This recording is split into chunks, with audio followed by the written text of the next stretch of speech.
Here is a beautiful image of Alex Gleason's 1892 New Standard Map of the World that was on projection at Modern College in Blackheath, England.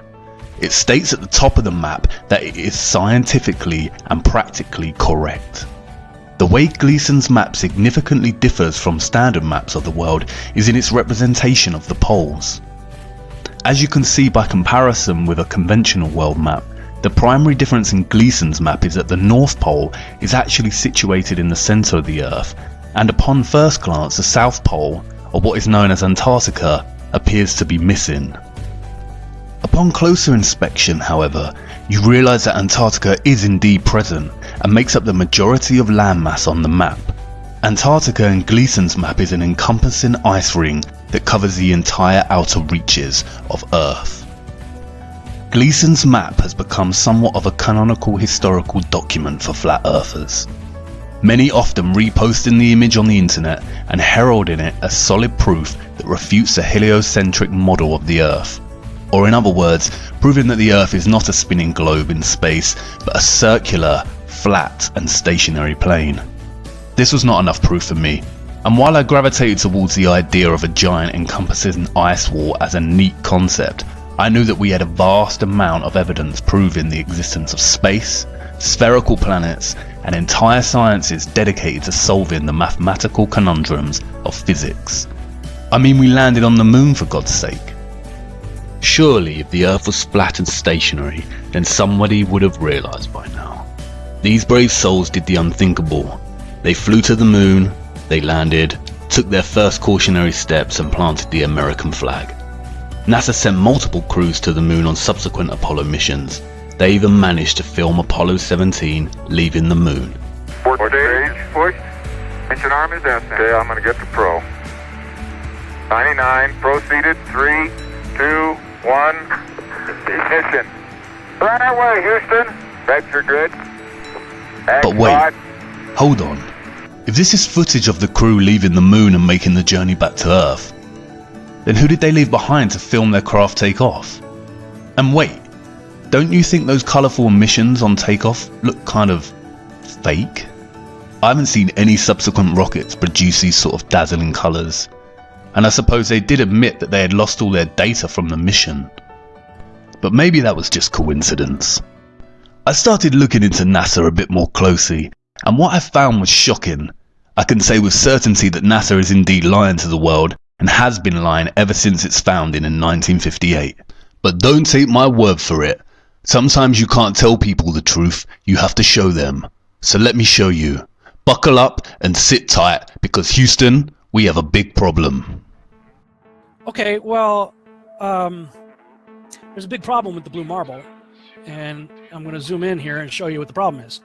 These are all composite images where they are really not very good at Photoshop because they're using the Photoshop clone tool to replicate clouds. This cloud is a copy of this cloud. See the formations? They're identical formations. These right here, side by side, side by side. See this kind of W looking shape right here, replicated right here. This cloud is exactly the same as that cloud. You know, same clouds right there, and same thing on the other side of the world. They got the same thing going on. They got careless. Here, look, 1, 2, 3, 4, 5 of the same formations replicated right there. These two replicated, same exact formations right here. This right here is clone of that right there. I mean, really? So you're telling me that we could take pictures of Jupiter and Saturn, huge, massive planets, and now we're out going to Pluto, but we don't have one legitimate picture of the Earth from space that's not a composite? Click on this picture right here. Supposedly the same mission, same guys that took the picture of the most famous picture of our Earth. I'm going to do save image as, and let's see, Apollo Moon, let's call it Apollo Moon 17. And I'm going to open that in Photoshop. And if those of you think this technical difficulty was planned and think I'm scamming you, go do it for yourself. Because you're going to find the exact same thing. I got nothing to hide here. This is live on the air, okay?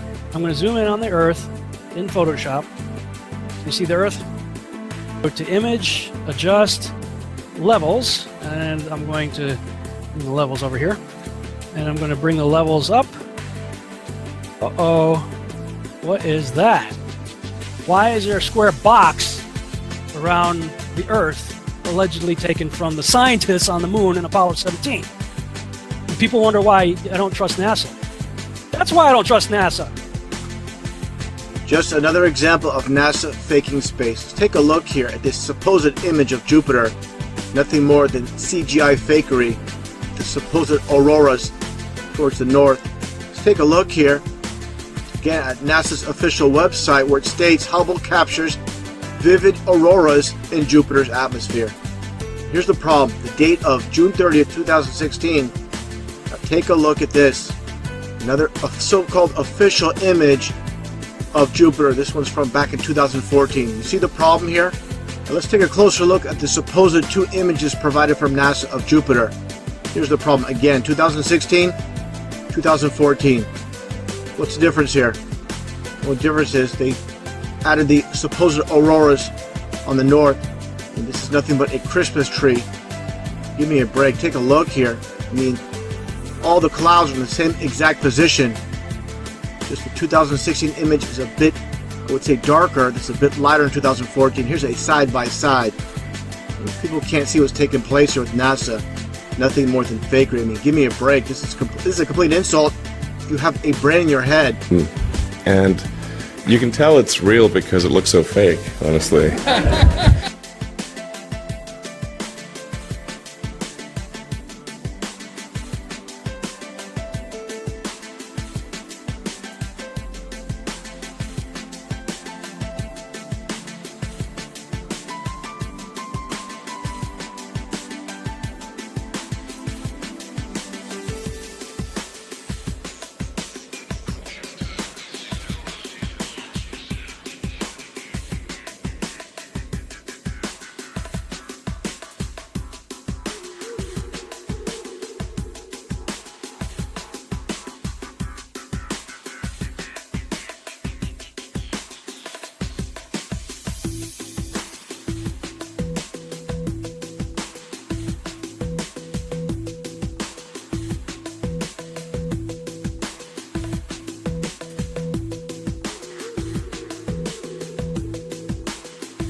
It became instantly clear how they do it. And it's just video game technology. Now, if you're part of the Geek Squad or the techie crowd, well, then you already know about this technology. And so let's get to the video that caught my attention, and you will see the same things that I saw. Let's watch. We have to introduce the concept of freefall. So let's use this model of Jupiter. And let's enlist the help of a friend, Patsy. You might know her.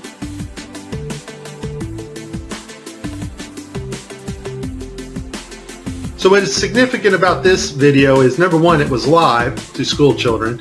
Number two, we have this stuffed animal that is transitioning in on another video channel. And the actor is able to reach up and grab this doll in real 3D space and manipulate this doll with their hands.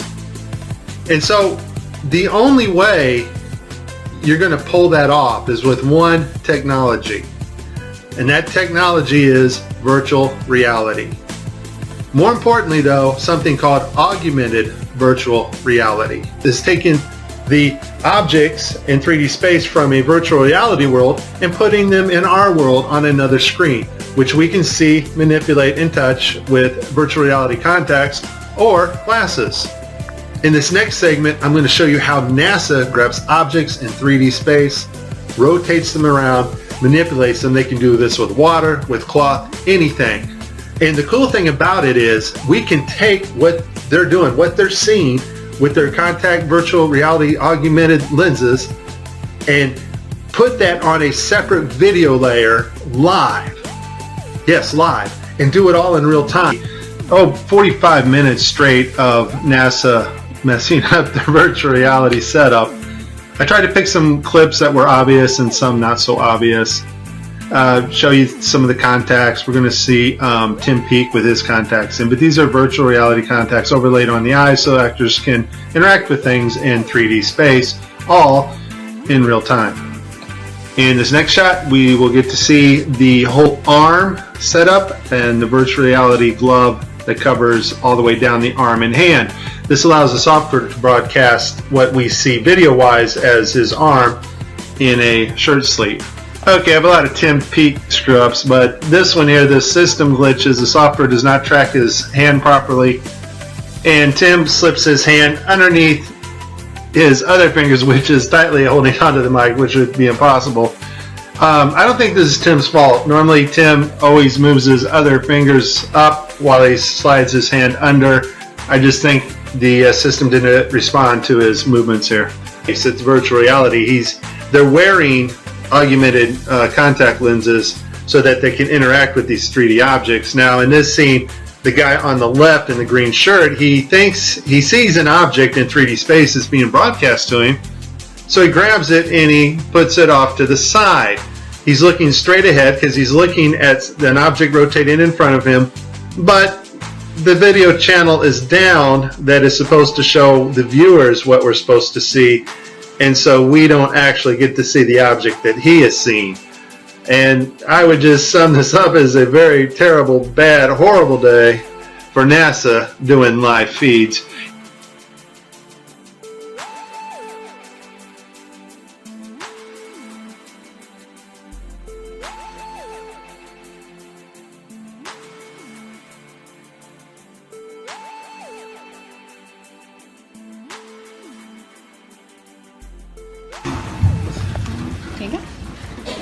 So many times during spacewalks outside the International Space Station, we can see air bubbles rising up. Can you touch on how there are air bubbles in space?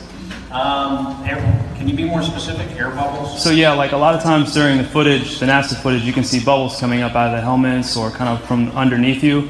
How do you explain bubbles in space? Yeah, I'm not sure exactly what you're talking about. Now sometimes you get water in the helmet, and it's either from sweat or from the cooling garments. And in some of my spacewalks, I had like water in the helmet. Not like I was going to drown in the helmet, but just little bits of water probably came from sweat. Often on the outside of the space station, you'll liberate little pieces of, it's a really harsh environment out there, and the outside of the space station gets beat up pretty good. And sometimes, you'll see just little flecks of paint or something that you might have disrupted floating away from the suit. And, that's generally what that is. I've never seen any kind of air bubble anywhere. Yeah. Could it be that you're filming in an underwater pool and you're not really out there?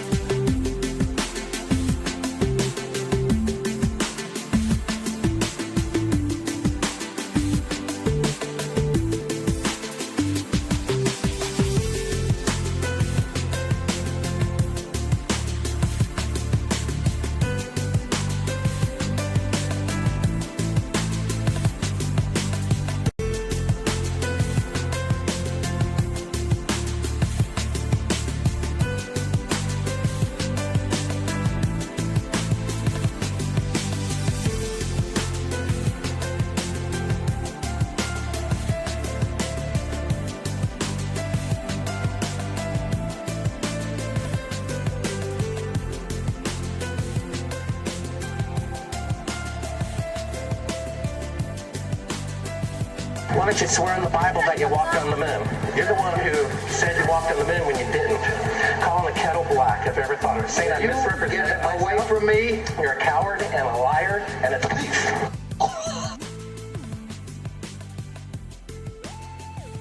And then there is this.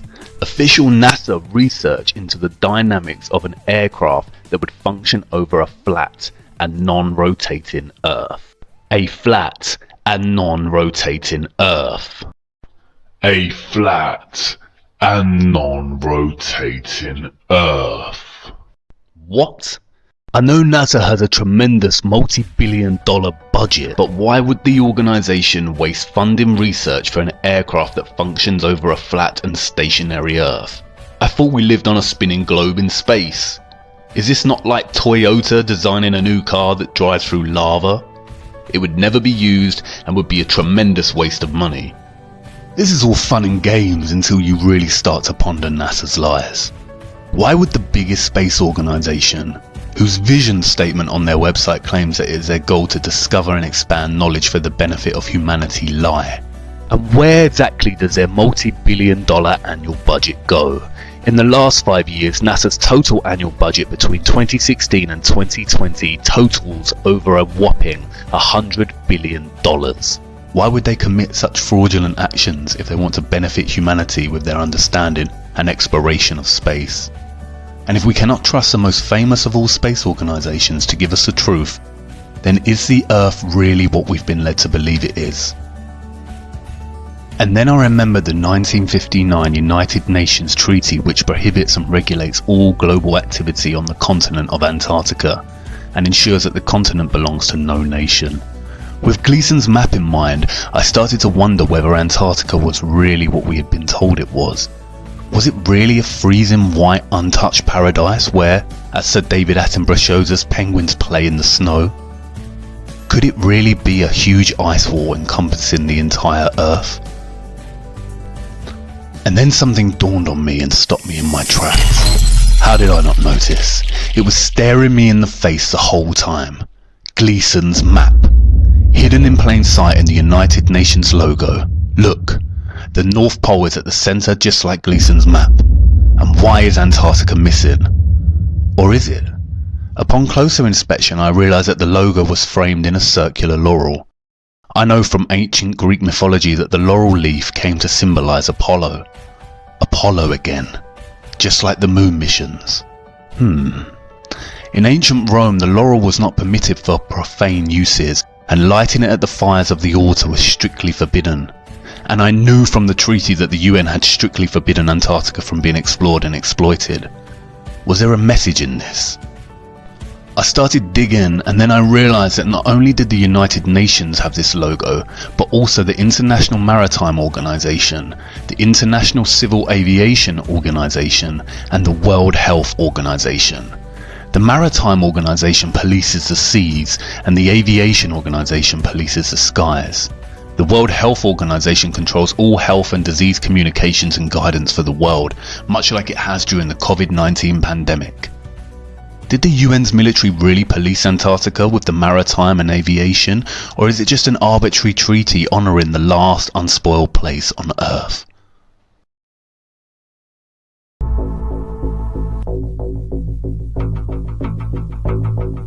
Hey, just a Navy destroyer. He will yield.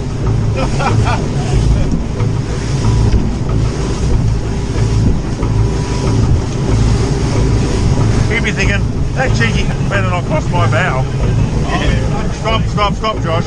They take it seriously. What did they say? You got to yield. You can't just fucking. They think you're going to charge them. We don't know for sure, but they did say something. No, they did. They come back last call. Yeah, fucking talk to them. Actually going around. He's turning. Stop. He's turning. He is actually turning. So you said about the ship yesterday. No, he is turning. Fucking hell, what have we done now? It's turning, Josh. Just sit still. He's slowed down, has he? Yeah, he's really slowed down. No doubt we were in trouble. What for? It's coming to us. He's got the shits because... This is Warship Hobart, Warship Hobart, channel 16, over. 16. Yeah. Exclusion area, please report your intention. Who the fuck's that? We're heading to the shelf to go... Just say we're out fishing, heading out fishing. No, we're just heading out fishing. Get the dinghies out, boys.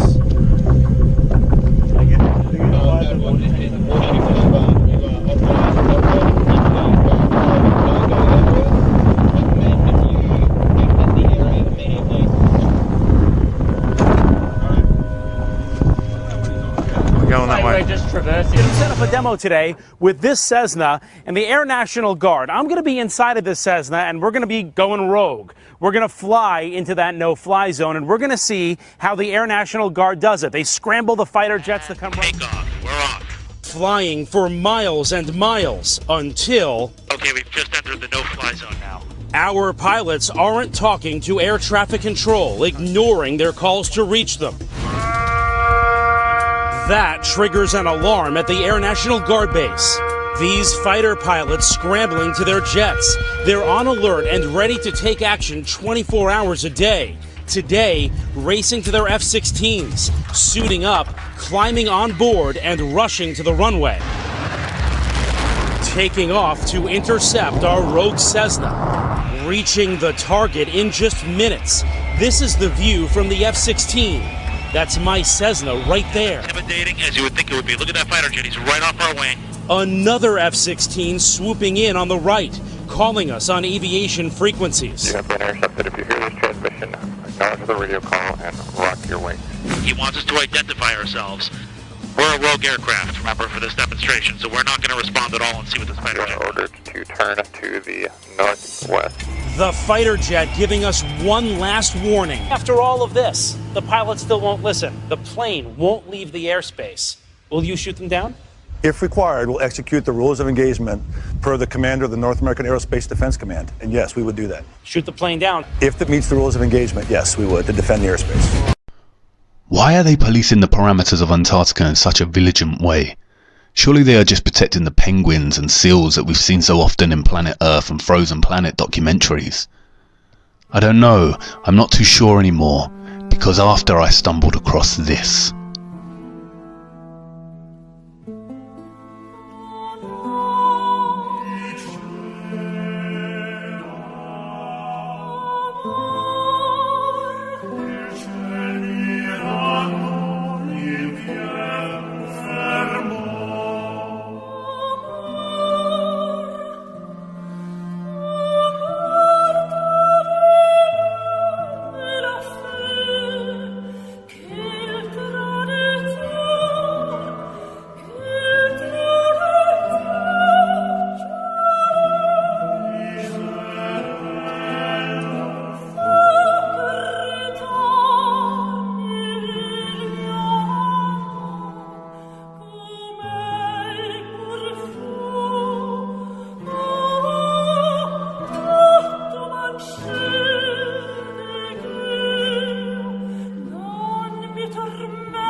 A giant ice wall, stretching for what seems to be hundreds and hundreds of miles.